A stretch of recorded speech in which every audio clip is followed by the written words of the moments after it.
Hello,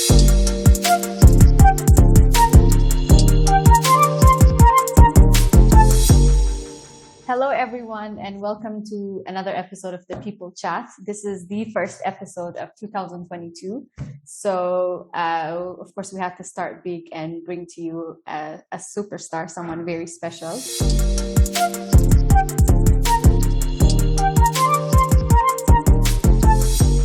So Derek is a bit of a superstar on this side of the world. Derek is a man of many hats, and I will do my best to try and introduce a few of those hats. Derek is the regional director of the Alpha Group, where he helps SME owners figure out difficult challenges, evaluate opportunities, and develop effective strategies. He's also an entrepreneur. He is the executive director of the Global Chamber, a global community of CEOs and leaders. The next hat is one of my favorites, actually. Derek has close to 10 years of experience with executive training, coaching, and also facilitation with his company, Public Image, which is actually how we met, which is quite a funny story, is because Derek works with a lady named Joyce, who used to be my landlady in the past. And then I think the day I was supposed to move out, we actually met for the first time, and then we started talking, and we realized that we're both more or less in the same field of work. And then, of course, she introduced me to you. Derek has spoken in multiple TEDx programs, and he's also a contributor in media, giving advice about being seen, heard, and remembered. So I know today's topic doesn't cover this, but I would love to do another session with you where we talk about these last two things that I read out. Derek, thank you so much for joining us. Mona Lisa, I'm thrilled to be here. Really, I am. Thank you so much. Yeah, I mean, I love your energy. I could just feel it through the screen. So Derek and I are working in different locations. So I want to ask the audience to be, apologies ahead of time for any noise disturbances that we may have. But with Derek's fancy microphone, I doubt any of the noise disturbance will be from his side. So Derek, how are you doing today? Oh, I am super. I am superb. I am superior. Thanks for asking. I love that response. I'm going to try and use that next time. So Derek, today's session will be about coaching and the value that it brings in Africa, because I know you do a lot of coaching and one of the many hats that you wear. But before we get into that, I want to first talk a little bit about the pandemic. This is now the third year we're leaving sort of 2020's, like the side effect of 2020. And I wanted to know a little bit from your take, what you believe is the effect of the pandemic on the workplace, especially within the context of Africa. Yes. So this black swan of an event, which has disrupted our lives, as you said, for the past 18 to 24 months, I think has really changed the way businesses run, the way that we live our lives, and generally our world will never be the same again. Specifically to answer your question, in terms of how it has affected Africa, I think first of all, we need to thank the gods or the God that this has not hit us in terms of the wave that it has hit other countries and people dying. Yes, the pandemic is real, the virus is real, people are sick and people are dying, but certainly not in the numbers that we've seen in other countries. So first of all, I certainly want to say thank God for that. Our facilities have not been overrun. However, business has been affected, and particularly from my viewpoint or my vantage point or from where I sit, small businesses and how it has affected them. I don't think many, if not the majority of us, were prepared for this. And so it has caused us to pivot, to change, to look at how we can restructure, how we can set up our businesses to be more resilient, how we can work together as entrepreneurs, as small business owners, as people who are driving the economies, particularly here in Africa. And that's something that I have been doing for the majority of the time that we've been involved in this event. Yeah, I see that. And with a new variant coming out like almost every 3 to 6 months now, what do you think that means for organizations in Africa? And in your perspective, how do you think we should cope? Not just thinking that the virus is now over or if we've been vaccinated, so let's move on with our lives. But this is probably another phenomenon that will keep happening for the next few years to come. I think all the science and the research and the evidence points towards us to more variants coming out. And I think this is, rather than being a pandemic, is going to be endemic. We're going to have to live with it.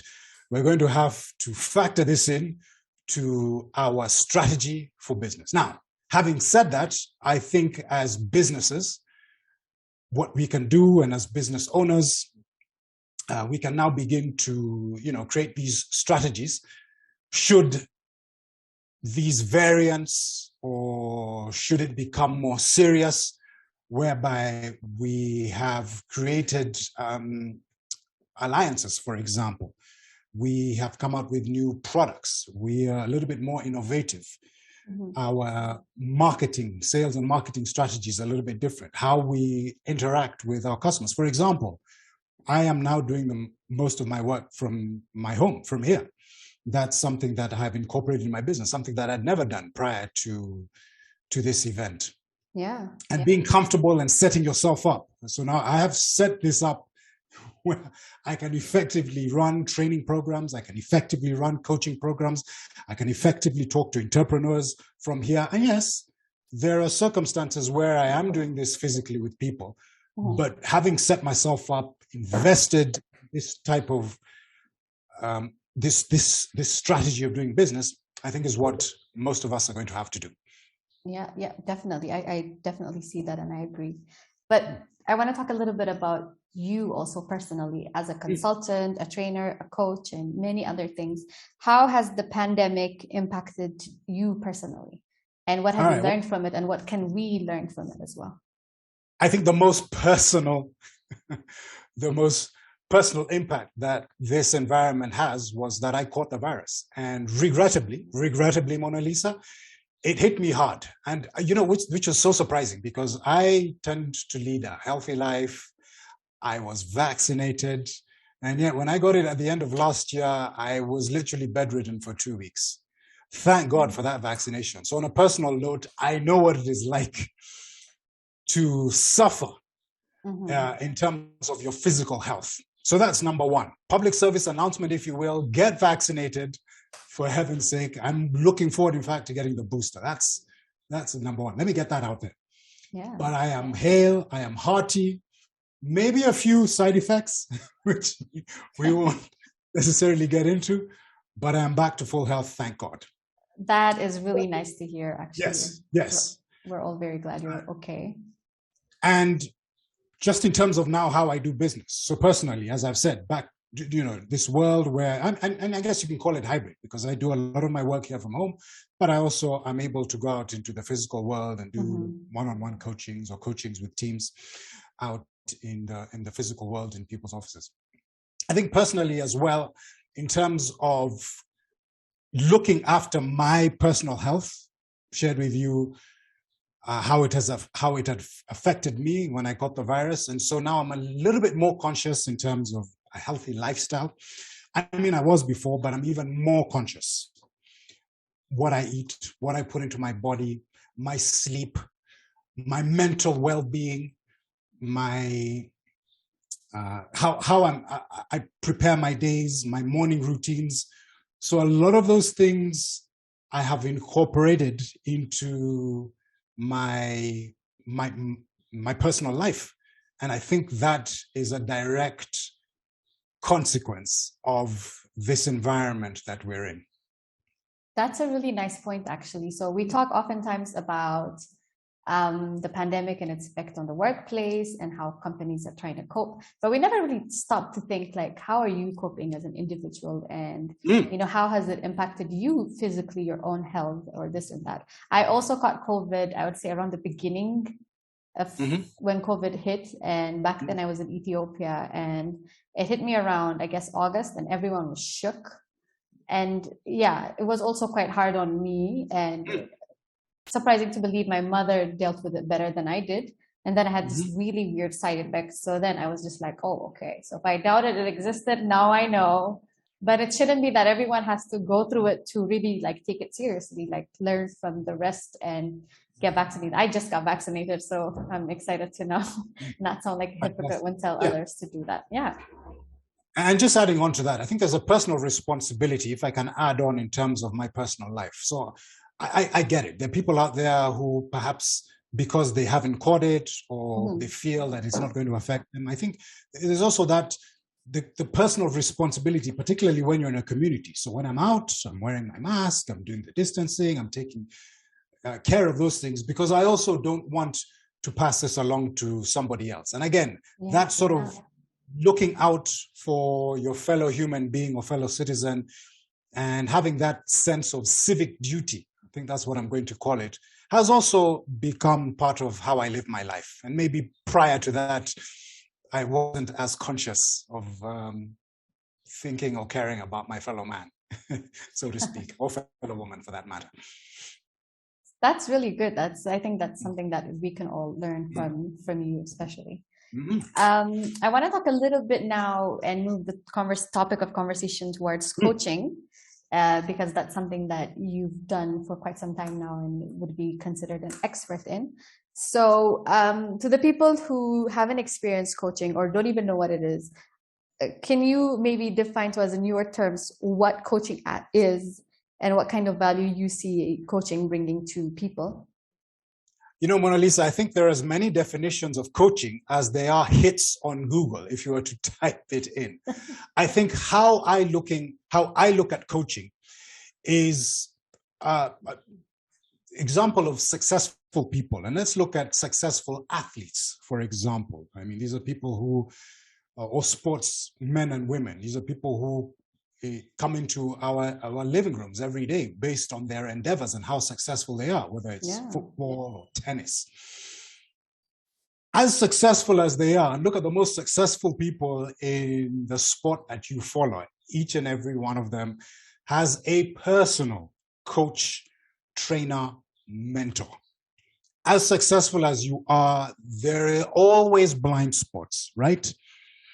There are always things that you don't see that other people see. And particularly when we talk about high performance. And for me, working with people who are high performers, or at least trying to bring them to high performance, executives, professionals, that part that they don't see is where someone like me would step in and perhaps guide them. Okay? And guide them using structure. So it's not just a random conversation. It is something that is structured. It is set up in the program. There is accountability. And that's where I think I come in as a coach. And that's my definition of a coach. It's just to guide someone to even better performance, high performance, through helping them see blind spots that they perhaps can't see. Yeah, that's very well put. So I know you do coaching, but specifically, what kind of coaching do you do? Okay. Well, I'm glad you asked me that question, because the area that I am proud, and I say proud, particularly because of what we've gone through over the last 2 years, is in emotional intelligence. I am a Genos certified coach. And for me, emotional intelligence is not a nice to have, Mona Lisa. It is a must have, actually, whether you're a high performer or not. Being able to develop these competencies of emotional intelligence. So whether it's self-awareness, whether it is self-management, whether it is authenticity, these are absolutely the skills that you need to bring to the boardroom, to your teams, to your organizations, in order for you to effectively handle these strange times that we're going through, in order for you to function. Yeah. So, I mean, I wouldn't say this to you because, of course, you know better than me. You know the value of coaching, and we know that like high executives, especially in Europe and the Western world, are very well like versed in coaching, and they also take up coaching. I mean, they have coaches So all the big CEOs of Fortune 500 companies also have coaches. But we don't see that trend in companies in Africa, especially if they're not like linked to a multinational company elsewhere and they're just like specifically born, bred, and working in Africa. You rarely see CEOs or managers going for coaching. So why do you think that is? You know what, Mona Lisa, I think that has changed. I can't tell you exactly when it began to change, but I can certainly see a trend. That's good. Where CEOs, executives, professionals are looking for people like myself and coaches in other areas, executive coaches in so many different areas, to help them as they lead their teams. Mm-hmm. So I think there's a little bit of a change there. Now, are we on the same level as a lot of the countries that you mentioned in the West? No, certainly not. But we're getting there. And actually, you can see the coaching profession, a lot of people, previous executives, previous CEOs, now have actually become coaches as well. They can use the experience they had as being high performers in previous organizations that they led to become coaches to help other young and upcoming CEOs and professionals. So it's absolutely a trend that I think is growing. Do we need to grow even more or perhaps grow even faster? Is this something that should be a matter of priority once you are in a position of leadership? I certainly think that the opportunities are there. Yeah. That's interesting. It's good to know that it's trending. It would be nice to see it trend even further, like and quicker. But at least that's some sort of hope for us. And let me just add, sorry, Mona Lisa. You know, so again, we're talking about this for high performers and people who are in positions of leadership and maybe management, but coaching is, for me, it's for everybody. And if we're focusing just in terms of business, so you may be just starting out. Perhaps there are certain things that a coach can help you with as you're beginning to rise through the ranks. You may be an entrepreneur. You may be running a small business. I think there is something that a coach who specializes in a particular area can help you with. So I just wanted to put that out there. Oh, yeah, definitely agree. Mm-hmm. So why I mentioned that earlier is because in my experience and the past exposures that I've had, I've noticed that younger people were more open to coaching than people who, let's say, middle-level management or top-level managers, where they felt even offended when requested to get coaching from like an external facilitator or somebody who's, hierarchically even ranking higher than they are. And so, but I've noticed that younger people are a little more open, or people starting off in their careers are open to it. Yeah. But you've also mentioned a really good point of entrepreneurs. So coaching isn't just for people in the corporate world working, but also entrepreneurs out there like doing their own thing. They could really also value from having someone else to talk to and help them see their blind spots. So the next thing I want to talk about is the Alpha Group. I know you're the regional director for the Alpha Group here. Conceptually, I read a little bit about it, and you also told me a bit about it, and I was very, very interested and impressed by it. And I just want to talk about what it is, what do you guys do, and everything. Yes. So the Alpha Group is peer-to-peer mentorship for entrepreneurs and business owners. We come together and we help each other, again, using a sort of structured type of formula where you can have your ideas vetted by somebody else. So if I'm sitting across the table from somebody who's in a completely different industry, they may be able to tell me things about my industry that I can't see. Where you could have challenges. So there's part of the Alpha Group meetings where we do a mastermind, and you come up with maybe a specific challenge or something that is taking place in your industry, and getting feedback from the other people. But it is about helping businesses grow, helping businesses scale through regular meetings with other business owners and providing that peer-to-peer mentorship and peer-to-peer support, so that you know that you are not alone. In fact, none of us is smarter than all of us. And if we all 10 or 12 or 15 of us in an alpha group meeting put our heads together, surely we can come up with some ideas and solutions to help any number of challenges that any of us might be having with our respective businesses. Yeah, yeah. I really like that. I mean, I attended one of your meetings, and something that I really saw and took with me is the fact that we were all in different industries, but more or less we were having some problems that were similar. So when one person was standing and sharing their issues and everybody else was sort of giving ideas, somebody else who's doing something completely different was learning things that they now could take back to their company and, you know, help resolve issues. Yeah. And that I think is very valuable, something that I've never heard of before anywhere else.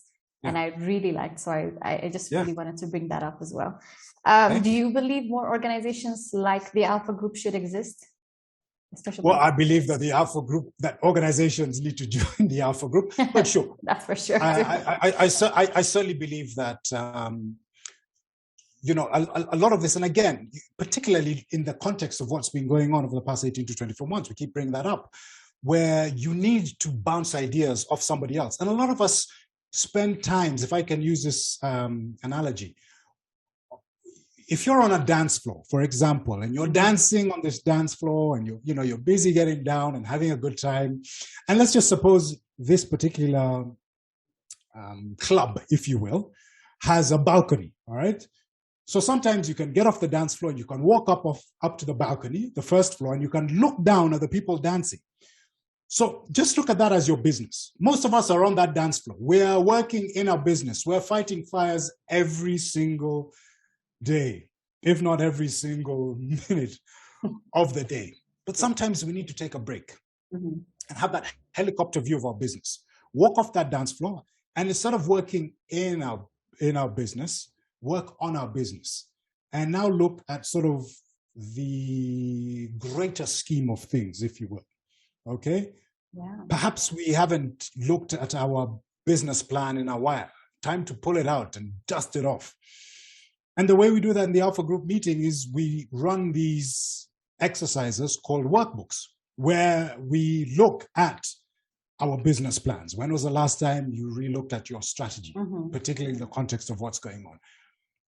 So to answer your question, absolutely. I think everybody who is a business owner needs to do this. And so they need to be more organizations like this. Awesome. I'm sure by now when people are listening to this recording, they're going to ask, what is the Alpha Group? Where can I get more information? So I'll be sure to add links onto the video so that people can refer and possibly reach out to you or somebody else from your team. So before we wrap up, I also mentioned Global Chamber, and I think you also mentioned it at some point, but I want to talk a little bit about that and what is the Global Chamber? And so thank you for saying that. So this is something that I started recently, and I'm really delighted to talk about this. I'm so excited to have been invited to join the Global Chamber, where I'm an executive director. I'm an executive director here in Kenya. And really, the Global Chamber, again, is an international organization that promotes trade between countries, or trade between organizations within countries. So we want to have more trade between African countries and African companies and companies in Europe and companies in the US. And so we bring together through events, through setting up trade links, through connections, through networking, where a potential investor, say in America, is looking at somebody who is selling avocados in Kenya.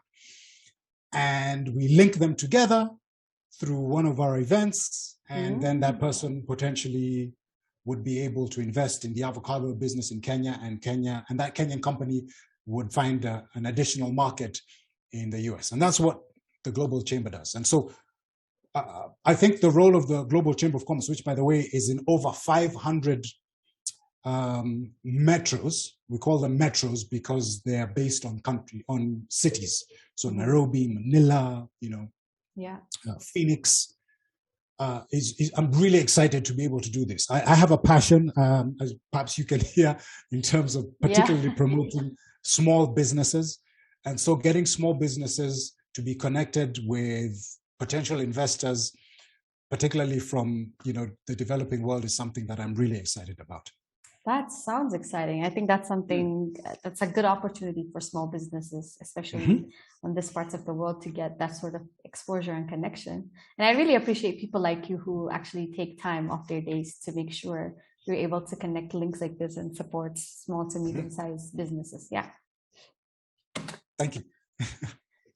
Well, so those were all the questions I had for you today, Derek. But I hope this is just one of many sessions that you and I will have, because I'm more than looking forward to talking about the sessions that you do on TED Talks and the media also, because I feel like myself and my audience could learn so much from that.